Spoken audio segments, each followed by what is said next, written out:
On his son's birthday, the father gifted him a mechanical bracelet. David quietly gazed at his son's blood-covered arm, his face revealing an odd calmness. He softly said that once the bracelet is worn, it can never be taken off. However, in the future, it will become a tremendous help to him. Having said this, David silently left home. Time quickly passed, and it was now 2068. Nearly all vegetation and trees on Earth had gone extinct, and the surviving humans could only barely survive by relying on synthetic oxygen. However, the side effects brought about by this oxygen were extremely severe, and long-term inhalation would inevitably lead to lung disease. Jack, now grown up, worked as a repairman at the world's largest oxygen production company. In order to help his severely ill wife Annie recover, Jack put in his utmost effort every day to purchase high-quality oxygen. However, no matter how hard he tried, his wife's condition still could not be controlled. On this day, the company's boss, Helen, found Jack and told him that only he could save humanity. Upon hearing this, Jack was completely baffled. To unravel the questions hidden deep in his heart, Helen decided to take him to visit a mysterious time machine.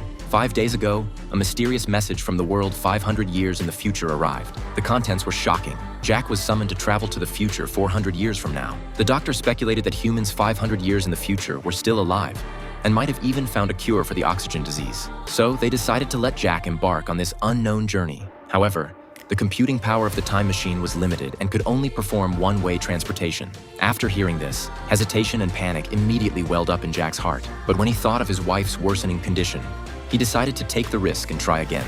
The next day, Jack put on a specially made suit. Under the pressure of the countdown, his heart raced. Finally, with the arrival of Zero, he successfully traveled to the year 2468. The scene before him made him shudder. Ruins were everywhere, and even any traces of life had vanished. Following the guidance of his instrument, Jack found a heavy steel door. Outside the door, he suddenly discovered a skeleton, and fear surged in his heart. When he picked up the name tag on the skeleton's clothing, he was stunned and at a loss. The name on the tag was exactly the same as his own. What made his heart turn cold was that the skeleton's wrist also had the same bracelet as him. Jack found a final recording on the phone beside the corpse. After listening, Jack had a look of disbelief on his face. The frightening skeleton before his eyes was actually himself. But who exactly was the murderer? To find answers, Jack searched for signs of human life in the surroundings. However, despite spending a long time, he never saw a single person. Night quickly fell. Jack found some fruit, wanting to satisfy his hunger, but in the next second, he vomited uncontrollably. Just as he thought he was about to die, a dazzling light suddenly flashed across the sky. Follow me for part 2.